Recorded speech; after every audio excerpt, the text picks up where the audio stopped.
At 19, Caleb Mercer had $11, a duffel bag, and a scruffy brown shepherd mix named Pin, who wouldn't leave his side the night his stepfather changed the locks. 2 weeks later, he spent 10 of those dollars on a dead bowling alley on Kenmore Boulevard, the kind of building Akron had quit looking at years ago. The crowd at the county auction laughed when the homeless kid raised his hand. Let them laugh.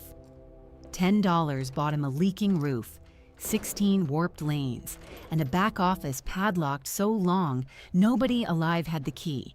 It bought him something else, too. Something an old man had buried under Lane 7 and marked on purpose, so the right person would dig there someday. Caleb came to that building to get out of the cold. He didn't know yet that his own name was waiting inside it, written in a dead man's shaking hand. That came later. First came the deadbolt, and the sound of it turning on the other side of a door that used to be his. The porch light was off. That was the first wrong thing. Caleb stood on the steps of the house on Bisson Avenue with his work boots still laced and his key already out, and the key slid in fine. It just wouldn't turn. He tried it twice. Gentle, the way you try a thing you don't want to be true. Then he knocked. Dale opened the door on the chain. The gap showed one eye, the blue light of the television behind him, and the smell of somebody else's dinner. "Key's no good," Caleb said. "Door won't take it. Change the locks this afternoon. No heat in it." That was the part Caleb would remember. The man said it the way you'd report the weather. "Your mother's gone, son. 4 months now. House came to me. There's nothing in here with your name on it." "My stuff's in there," Caleb said. "Bags on the step." And it was, one duffel, zipped, set out on the cold concrete like a thing already decided. Dale never raised his voice. Men like Dale never have to.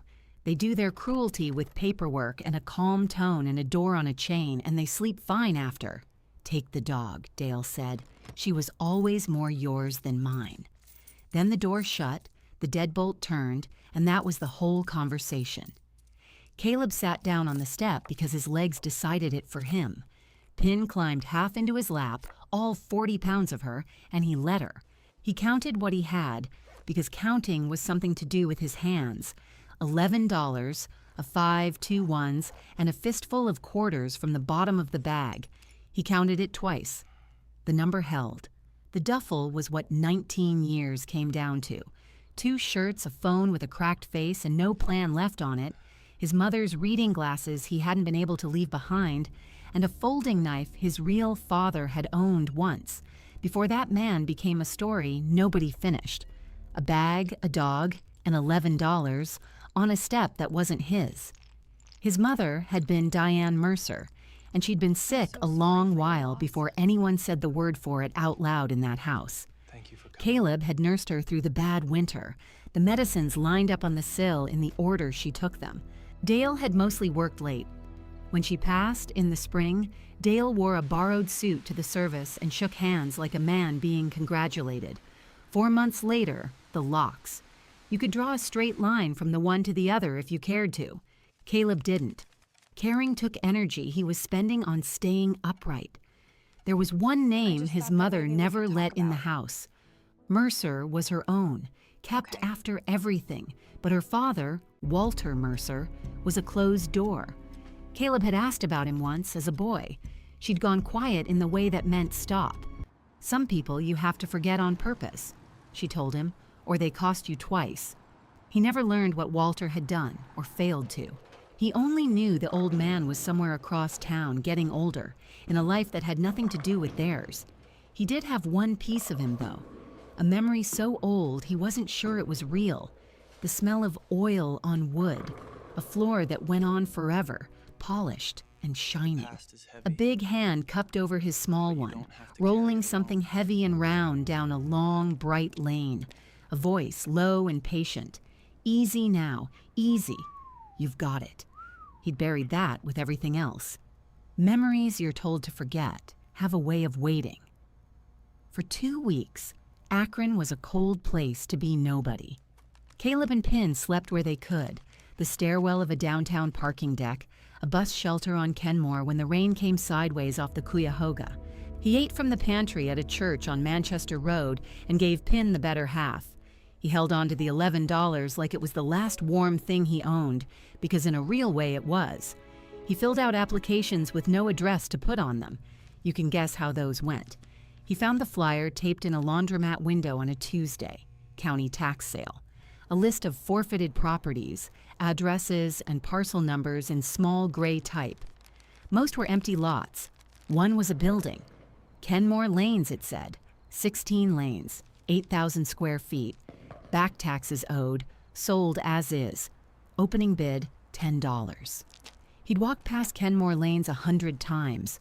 A long, low brick box with a dead neon sign, the windows soaped over, a marquee where half the letters had fallen, so it just read, Ken Laes, a building nobody wanted, on a street nobody visited. He stood there with the flyer and did math he had no business doing. $10. He had 11. The auction was in a fluorescent room in the Summit County building, the kind of room that smells like floor wax and old coffee and other people's bad mornings.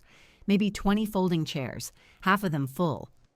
Caleb stood at the back with Pin's rope wrapped twice around his fist, because the sign said no dogs, and a tired clerk had looked at the both of them and decided not to care.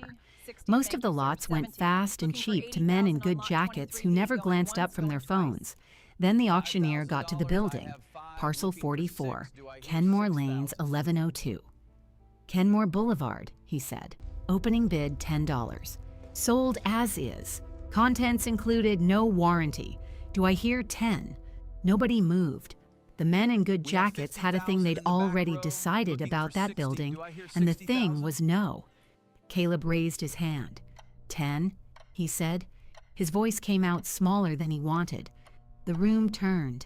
20 heads, give or take, finding the kid in the back with the duffel and the dog and the boots that hadn't been new in years.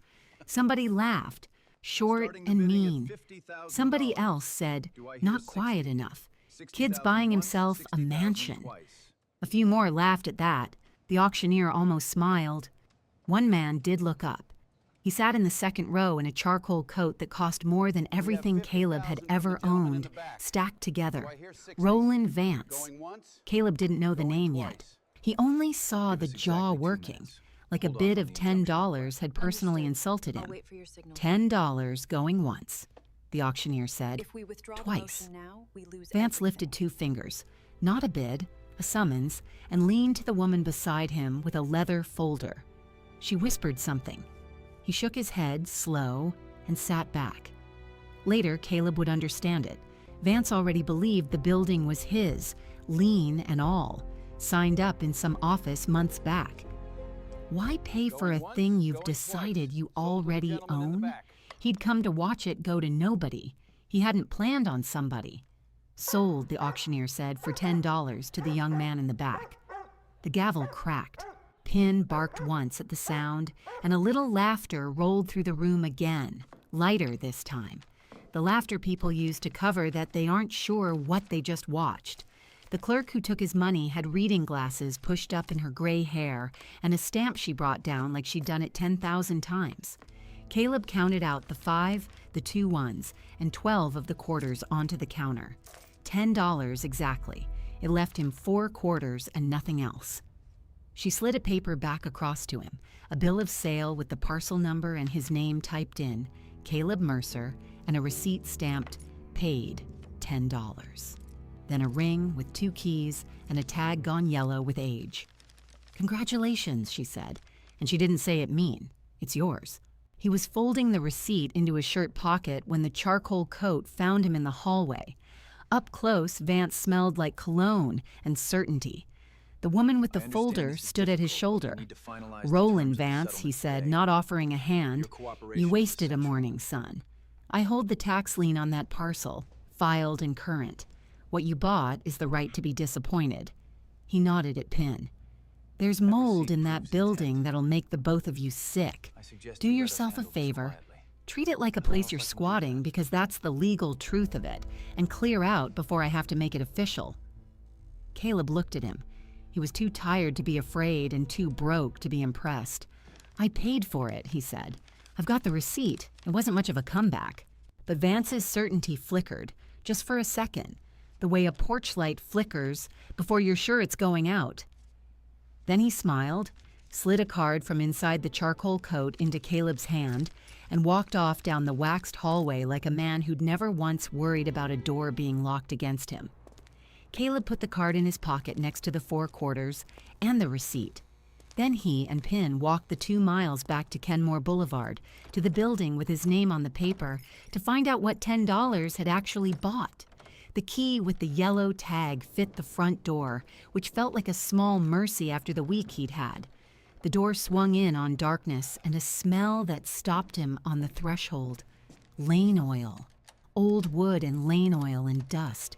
The exact smell from the memory he'd been told to forget, waiting for him in the dark like it had known his address all along. He found a breaker panel and threw the switches one at a time.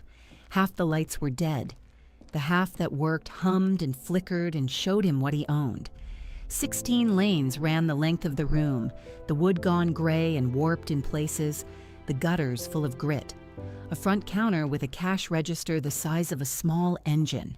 Racks of house balls in fading colors, rows of rental shoes still in their cubbies, paired and waiting, like the place had closed between one frame and the next and never opened back up. At the head of every pair of lanes sat a scorer's table, the old kind, cracked vinyl seats and a console of dead buttons. And along the back wall, past the last lane, a door. Steel, windowless with a heavy padlock rusted shut. He pulled it once. Nothing gave. Whatever was behind it had been behind it a long time, and neither yellow-tagged key fit the lock. Contents included, the auctioneer had said. Caleb wondered what contents the county had sold him without ever laying eyes on, sealed up like that. Pin had gone quiet. That was the thing that made him turn.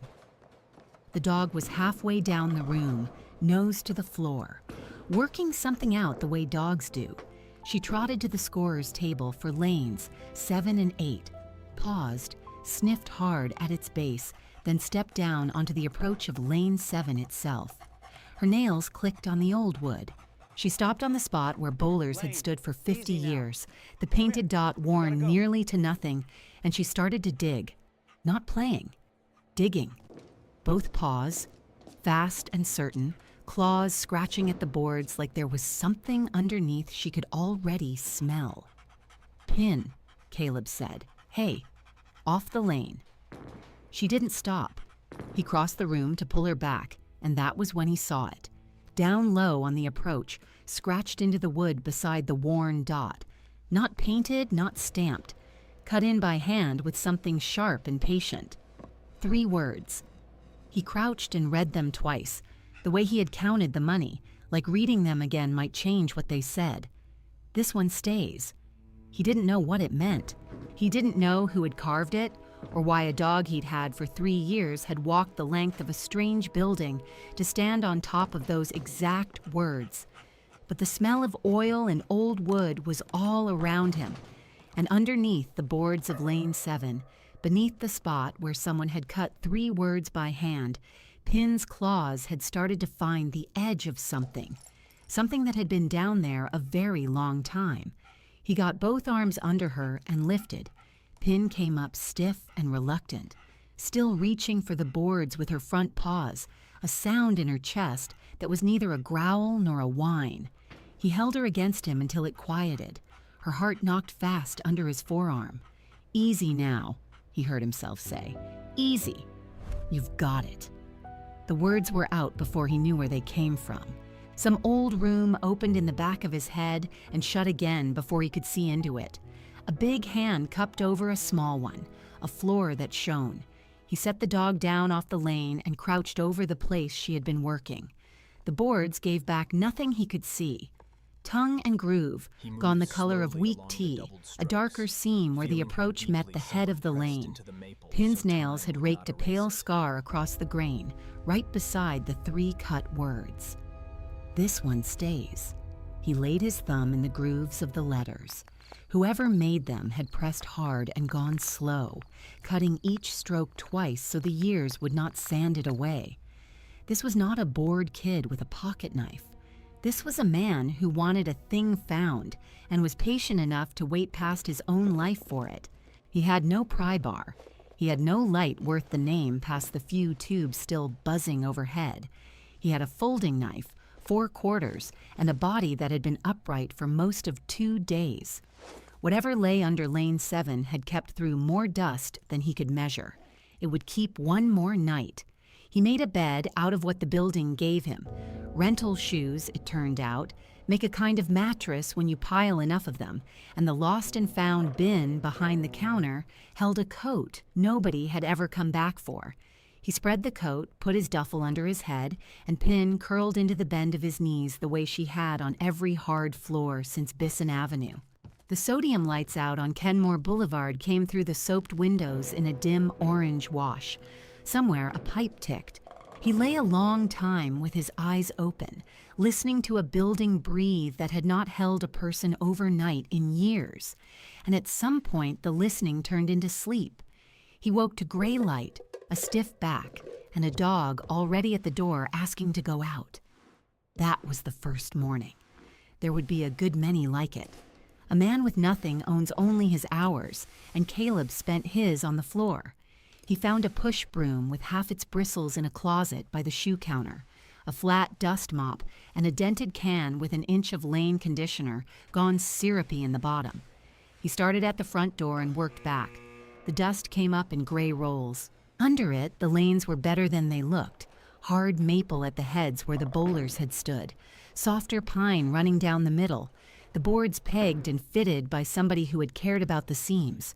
He swept a lane, then mopped it, then worked the last of the old oil into the wood with a rag until the maple came up warm and amber under the bad light. One lane took most of a day. He did them in order. He skipped 7. He left Lane 7 alone. He told himself it was because of the carving, that he did not want to scrub away whatever those words were part of. The truth was simpler, and he knew it. He was not ready to know yet. So he oiled the lanes on either side and left the worn dot and the 3 cut words sitting in the middle of the room like a held breath. He ate thin. The church on Manchester Road still set out its pantry on Thursdays, and a diner 2 blocks up on Kenmore let him sweep their lot most mornings for whatever was about to go in the bin. Eggs gone cold, the heels off the ham. He gave Pin the better share, the way he always had. At night, he ran an extension cord to the one outlet that still had juice and charged the cracked phone enough to keep the time on it. He had no plan and no money and a building the size of a barn, and for the first time since the locks turned, he had a door he could lock from the inside. It was not much. It was more than a step on Bisson Avenue. He slept better than he had any right to. Once, on the 4th or 5th day, he took Roland Vance's card out of his pocket and turned it over in the gray light. Heavy stock, a name embossed, a number. He thought about the charcoal coat and the calm certainty of a man who did his cruelty with paperwork. Then he folded the card back behind the bill of sale that said Caleb Mercer and the receipt stamped paid $10. And he put the whole thin stack against his chest where he kept it, and he went back to the floor. Let the man come. Caleb had the paper. He had a door that locked. That would have to be enough until it wasn't. The old man came on the 9th or 10th day, in the middle of the afternoon, while Caleb was on his knees working oil into Lane 11. Pin lifted her head but did not bark, and that was how Caleb knew somebody was at the door before the knock came. He stood. A man was peering through the patch of glass he had wiped clean, both hands cupped against the soap. An old man in a canvas work coat with a cap pushed back off a bald, freckled head. When Caleb opened up, the man did not step in right away. He stood on the sill and breathed in, the way Caleb himself had that first night. They got the lights on, the old man said, mostly to himself. Lord, they got the lights on in here. Help you? Caleb said. Hollis Brandt. He put out a hand spotted and hard as a root. I set pins in this house before you were a notion, son. Ran the back of the machines 31 years. Saw the lights from the bus and thought my eyes had finally quit on me. He looked past Caleb down the long room, lane by lane, and his face did something complicated. Who's running it now? I am, Caleb said. Bought it at the county sale. Hollis looked at him then. Truly looked. The duffel bag thinness of him. The dog, the oily rag in his fist. Bought it, he repeated. For what they were asking? $10? $10. The old man laughed, but it was not the auction laugh. There was nothing mean in it. It was the laugh of a man hearing that something he had loved had been priced at $10 and bought anyway by somebody willing to get down on the floor for it. Well, he said, somebody finally did. Caleb led him in. Hollis walked the lanes slow, touching the ball returns, the scorers' tables, the rail along the approach, naming things under his breath the way you greet people at a homecoming that came too late. He stopped at the head of the room where the house balls sat in their faded colors and laid his hand flat on the counter. Man that built this place was named Walter, he said. Walter Mercer. Put it up board by board in 1961, back when Kenmore had 3 factories running and a man could raise a family on one of them. Best floor man in the county. Came in on his days off just to oil the lanes himself because he did not trust another living soul to feel when the wood was thirsty. Hollis shook his head. Hard old man. Fair, though. Carried half this neighborhood on credit through the bad years and never once posted a name in the window for owing. Kept it all in a book in the back. Who owed, who he forgave. Nobody saw that book but Walter. The rag had gone still in Caleb's hand. The name hung in the air of the room he was standing in. Walter Mercer. The closed door. The man his mother had told him to forget on purpose, or he would cost her twice. Mercer, Caleb said. His voice came out careful. Walter Mercer, Hollis said again, fond. Why? That is my name. Caleb said it and watched it land. Caleb Mercer. The old man went very still. His eyes moved over Caleb's face the slow way a man reads a letter twice. Mercer, he said softly.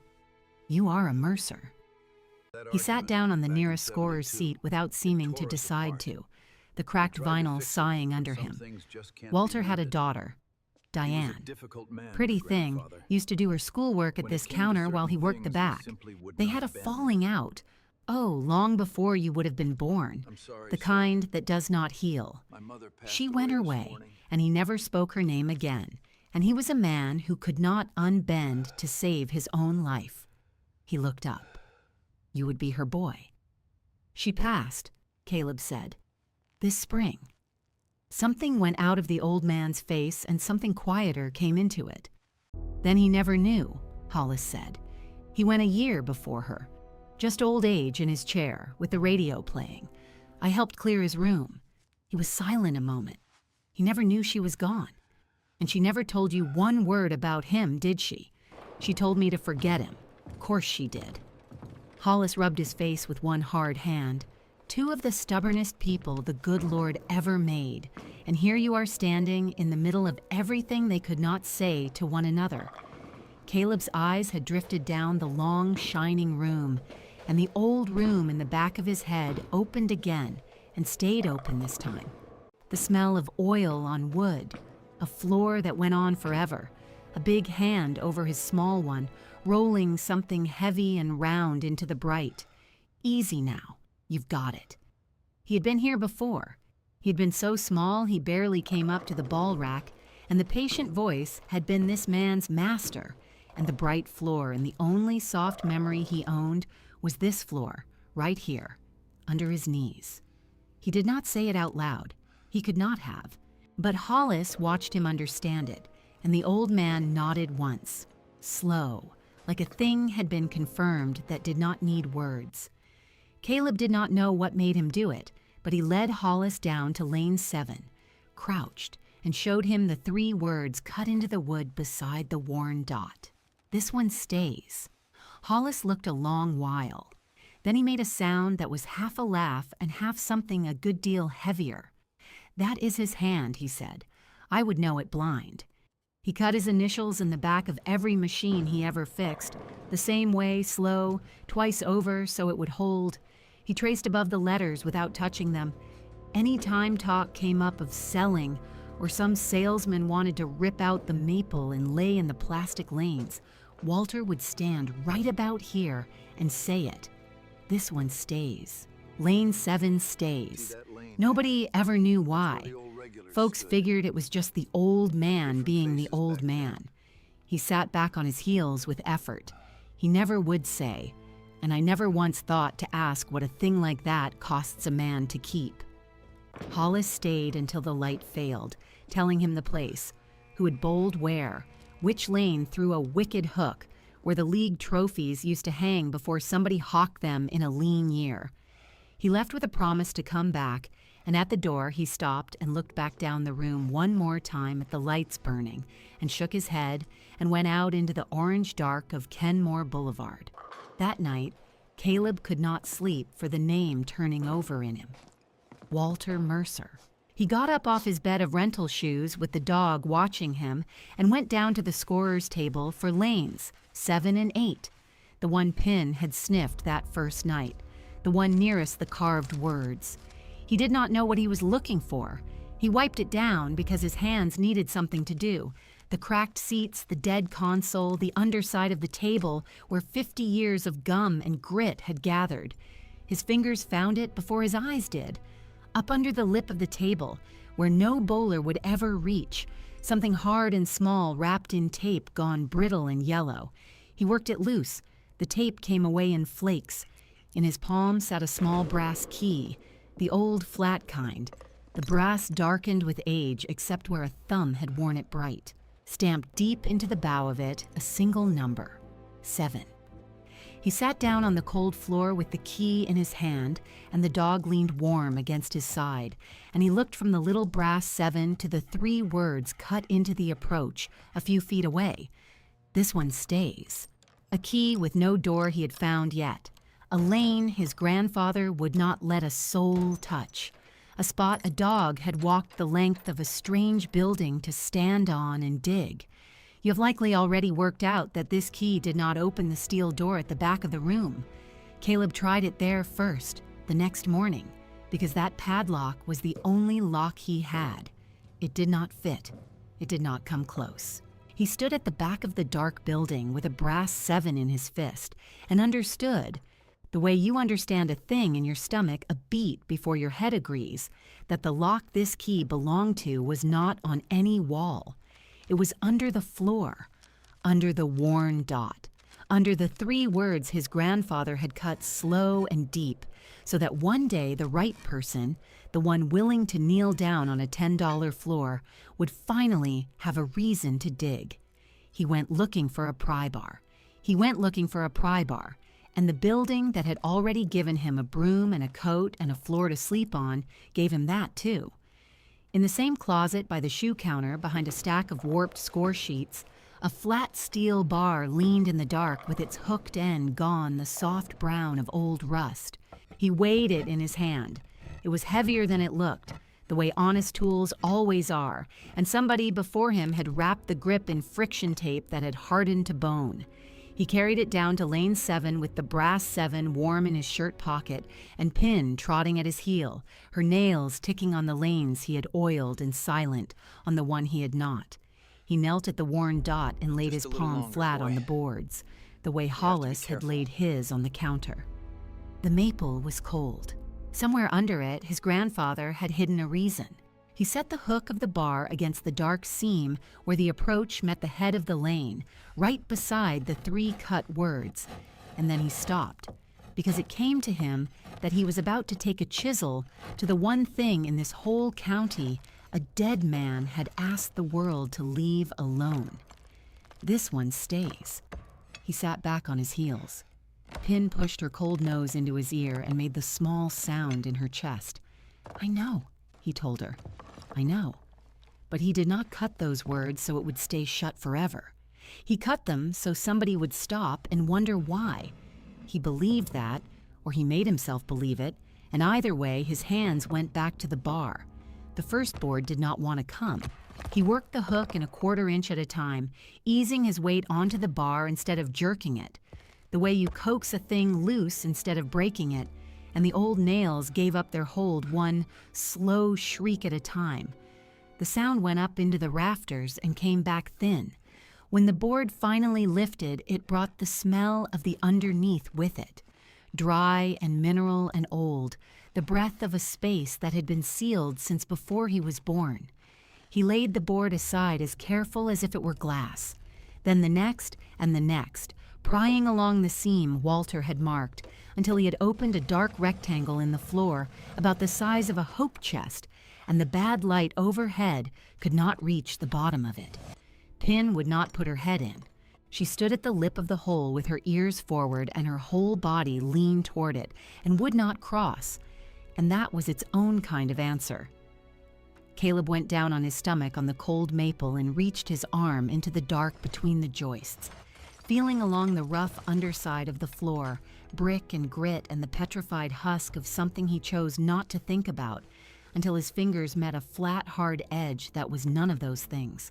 Metal, squared corners, a handle gone furry with rust. He got both hands on it and dragged it up out of 50 years of dark, and it came heavy, scraping, raining dust. And he sat back against the ball return with the thing in his lap and his heart going like Pin's had that first night. It was a strong box.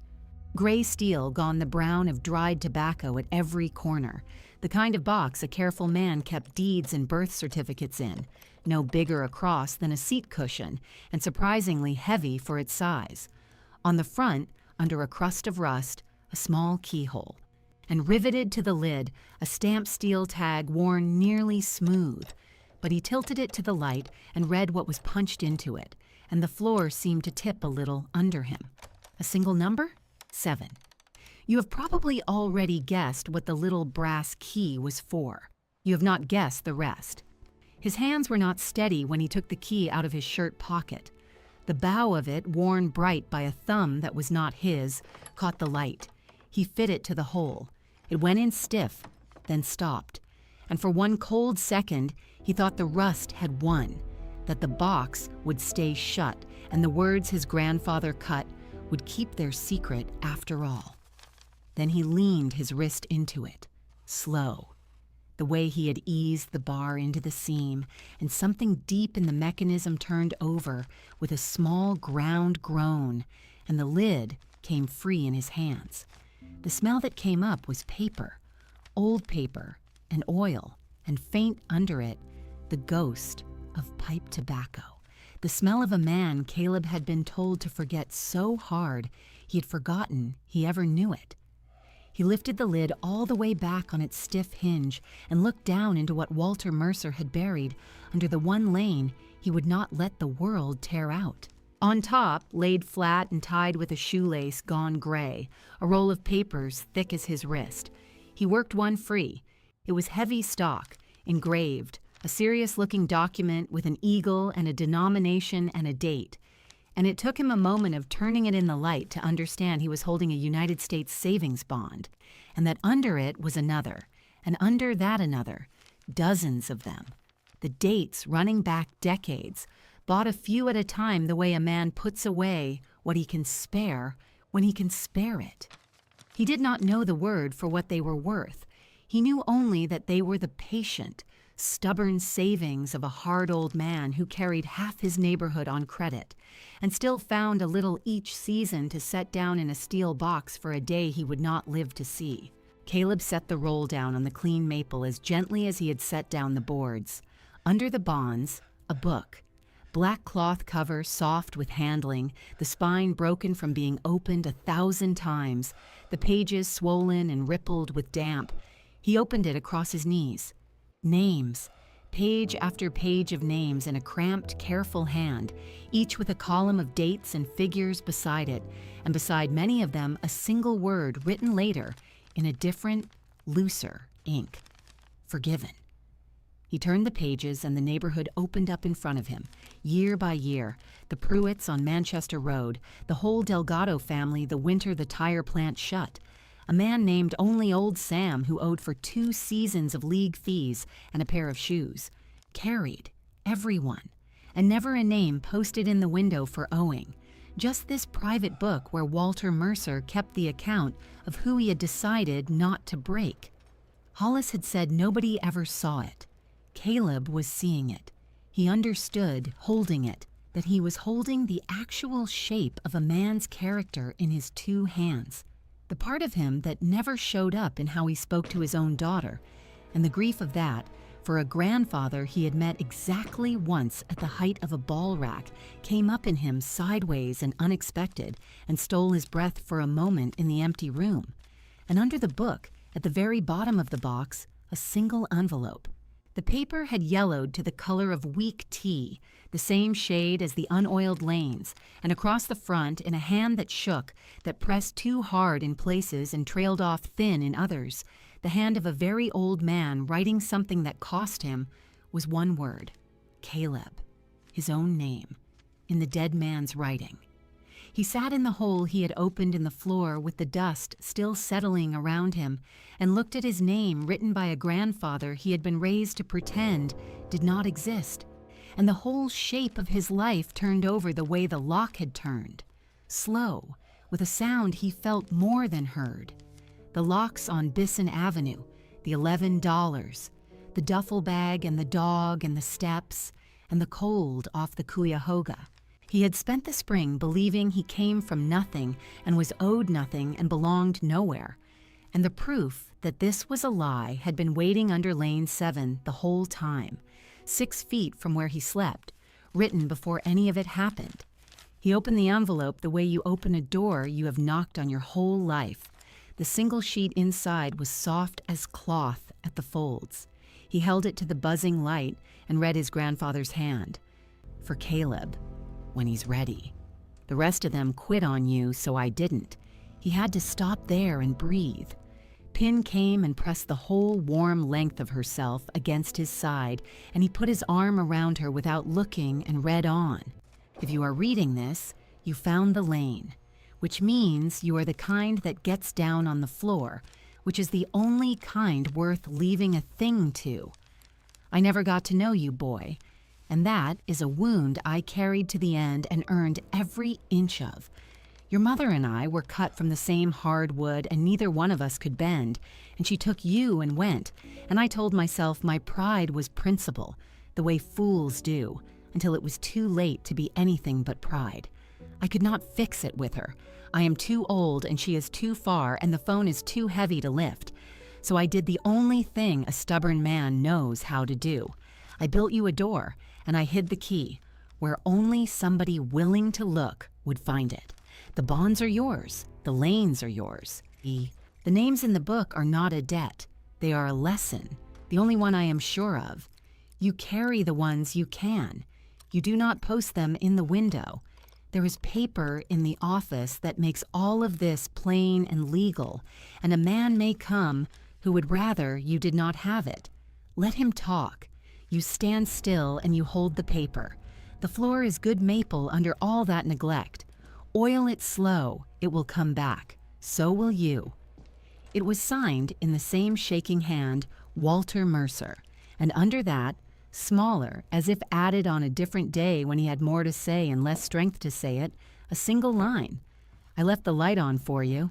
Caleb sat on the floor of his grandfather's bowling alley a long time after that, the letter in one hand and the other buried in the dog's fur, while the sodium lights out on Kenmore Boulevard came up orange in the dark, and the building ticked and settled around him like something easing.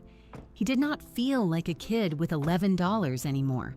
He felt like the last living end of a long, stubborn line that had finally, from the wrong side of the grave, reached out and claimed him. There is paper in the office, the letter said. The office.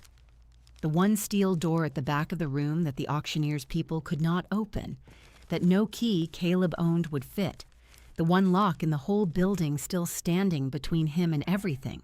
He folded the letter back into its soft creases and put it against his chest with the bill of sale and the receipt stamped, paid, and he looked down the long, dark room toward that padlocked door and knew that whatever made all of this plain and legal was waiting behind it. He did not get the chance to find out that night. The chance came for him first, 3 mornings later, in the form of a man in a clean car who did not knock. Caleb was relaying the last of the Lane 7 boards, fitting them back over the resealed hole with the strongbox, now wrapped in the lost and found coat and hidden where he slept, when Pin lifted her head and growled low at the front glass. A long silver sedan had pulled to the curb on Kenmore. A young man in a tie got out, not Vance, somebody who worked for Vance, and he did not cup his hands to the soaped glass to look in the way Hollis had. He simply taped a large envelope to the door, square and official, photographed it where it hung, and drove away without ever trying the handle, the way you serve a place you are already certain is yours. Caleb went out into the cold and took the envelope down. His name was not on it. The building's was. Inside, on heavy paper, full of the kind of words built to wear a person down, was notice that Roland Vance, holder of a tax lien against the Kenmore parcel, had filed with the Summit County Court to force the sale of the property and clear what the document called a clouded and disputed title, with a hearing set for the end of the month. There was a lot of language.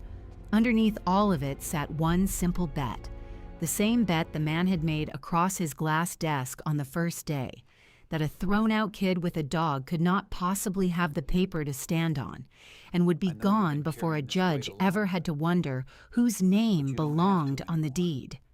Caleb folded the notice once and looked back through the open door at the long, warm room, at the lane he had just closed, back over his grandfather's letter, at the one steel door at the back he had not yet opened. "Let him talk," the letter had said. "You stand still and you hold the paper." He went inside, out of the cold, off the Cuyahoga, and shut the door, and went to find a way into the office. The office key did not come from the building this time. It came from Hollis Brandt. Caleb found him the next morning 2 blocks down Kenmore Boulevard, in a low brick house with a storm door that did not quite hang true, and he stood on the porch with the letter folded against his chest and could not get the first word out. He did not have to. Hollis looked at the boy's face, and then down at the dog leaned hard against the boy's knee, and something in his own weathered face came loose. He read the letter at his kitchen table with his glasses pushed up onto his forehead and then pulled down again, his thumb moving under each line the way a man's thumb moves under scripture. And when he reached the shaking signature, he sat a long while without saying anything at all. Then he got up, went into a back room, and came out with a small padlock key, strung on a loop of fishing line gone amber with age. "He gave me this the last winter he could still get himself down here," Hollis said. "Told me to keep it on me. Said a boy might come around one day, asking after the place, and that I'd know the right one, because he wouldn't be too proud to put his knees on a cold floor to learn why." He pressed the key into Caleb's hand and folded the boy's fingers over it with both of his own. "Walked in here barefoot near enough and slept on Lane oil all spring. I'd say that's knees on a cold floor." The padlock at the back of the long room was a heavy brass thing, furred green with corrosion, and the little key fought it the way the strong box had fought the brass 7, stiff to the turn, and then all at once giving. The hasp dropped. Caleb leaned his shoulder into the steel door, and it swung in on a room that smelled of cold coffee grounds and carbon paper, and under everything, that same faint ghost of pipe smoke. A room shut up the way you shut a drawer on a grief you have decided not to open. A roll-top desk, a swivel chair with the stuffing coming out of one arm, a calendar on the wall still turned to a month a long way back. And in the middle of the desk, squared off and waiting under a paperweight that was only a bowling pin, sawed short at the neck, a brown accordion folder gone soft at every corner from handling. Caleb sat down in his grandfather's chair, and the old springs took his weight with a groan, and he opened it. Inside was the rest of what the letter had promised. A deed to the Kenmore parcel with Walter Mercer's name set in the heavy black type of an older county. The paper itself gone soft as worn flannel. A thick band of tax receipts, year after year, stamped and initialed in the old man's hand, and then a gap where his strength had finally given out and the county had gone unpaid. The exact gap Roland Vance had slid his lien into the way you slide a knife into a seam. And beneath all of it, clipped and signed and witnessed in two other hands beside Walter's own, a will. Typed clean by some lawyer down near the courthouse, every line of it plain enough that a 19-year-old who had never in his life owned anything but a duffel bag and a dog could read it through without help. The building on Kenmore Boulevard, the ground beneath it, the savings set aside against it, all of it to his grandson, Caleb Mercer, and to no other living soul. Drawn up and signed and never once filed with the county because a hard-headed man had decided the boy would come to it the long way or not at all, would put in the broom and the bucket and the cold nights first before the law ever set the thing in his hand. Caleb did not take any of it to Roland Vance. He did the quiet thing the letter had asked of him instead. He carried the folder and the strap of bonds and the black ledger and the soft handwritten letter into a legal aid storefront in the shadow of the Summit County Courthouse. And he laid the whole of it on a stranger's desk and watched a tired lawyer with kind, careful eyes go pale reading down through it. Then he let the paper do the talking. That was the entire shape of his plan, the only one his grandfather had left him, and it turned out to be plenty, to be. The hearing came at the end of the month, up on an upper floor of the Summit County Courthouse, in a room with tall windows and old radiators that knocked and hissed, and Roland Vance arrived the way men like him always arrive, early and unhurried, a lawyer in a suit too good for the room at his elbow and a slim leather folder under his arm that he plainly did not expect to have to open. He had laid his bet out in the open months before, across a glass desk, and nothing in the world since had given him cause to doubt it. A thrown-out kid with a dog and a crumpled $10 receipt, a title gone cloudy, an owner long in the ground, heirs unknown or long since scattered. He had moved to clear the parcel the way you clear scrub off a lot. You have already made up your mind to pave. You might expect that a man who built his whole living on other people's lost ground would have made good and certain there was nothing buried under his own feet. Roland Vance had not. Caleb sat at the front in the only jacket he owned, the gray wool coat off the lost and found peg that had stood between him and the March cold, and Pin waited out in Hollis's truck because the court would not have a dog, so that for the first time since the spring began, the boy sat without the warm weight of her pressed to his leg. When his moment came, he made no speech. The tired lawyer from the storefront rose and set things down on the clerk's table one at a time, the way a man lays down cards he is sure of. The deed in Walter Mercer's name. The witnessed will leaving every last board of the place to Caleb Mercer and to nobody else alive. The strap of mature savings bonds, decade upon decade of them, the kind of patient money no abandoned building ever grew on its own in the dark. And last, the handwritten letter, the holographic will that the law holds in a soft and particular regard, a dying man's own unsteady hand, naming his own grandson and asking the court for nothing but to be believed. Vance's lawyer got to his feet to say the handwriting could belong to anyone, that a few shaky lines on tea-colored paper proved nothing at all. And that was the moment Hollis Brant stood up in the gallery in his good shirt, buttoned all the way to the throat. He was sworn, and he told the court he had set pins and nursed the machines in that building for 31 years, that he had read Walter Mercer's writing on work orders and pay envelopes and the backs of 1,000 league sheets, that he would know that hand in the pitch dark. He told them about the padlock key the old man had pressed on him the last winter he could still make it down to the lanes, and what Walter had said about a boy who might one day come looking. He did not dress it up. He was a man who had spent a working life making broken things run true again, and he spoke the way such men speak, level and certain and impossible to shake. And when Vance's lawyer tried to turn him sideways, he only said the same true thing over again in the same plain words, until the lawyer gave it up and sat. The room went very quiet after that. The radiator knocked. The judge read the handwritten letter through twice, slower the second time, and something passed behind the official face that the official voice did not let out into the room. There was not a great deal left to argue. The title was not clouded after all.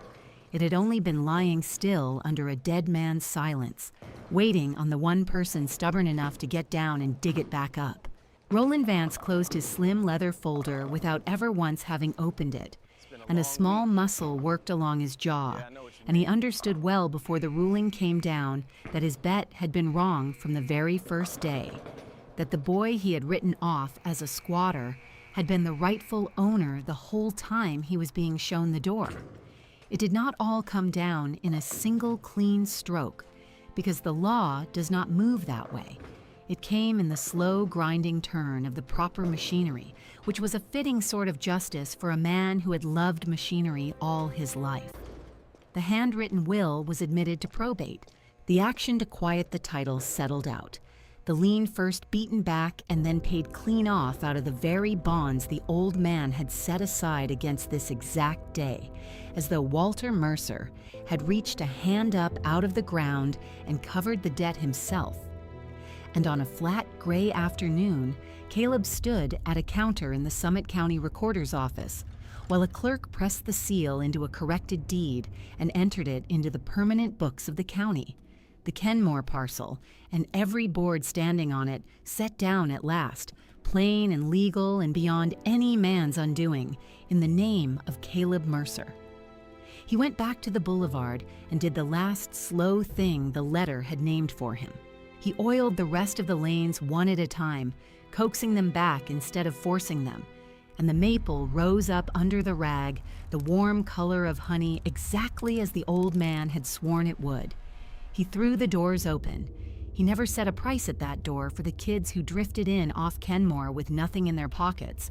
The Delgado children and a thin, quiet Pruitt boy from out on Manchester Road, and a dozen more whose families turned up in the black ledger under the single word Walter had written beside their names. And he never wrote one of them down in any window for the neighborhood to read. He kept the ledger going all the same. On a clean page at the back, in a young hand that did not shake yet, Caleb had begun his own account of the ones he had decided to carry. On a Friday in the first truly warm week of the year, the place was full. The lights he had coaxed back to life buzzed amber over a dozen running lanes.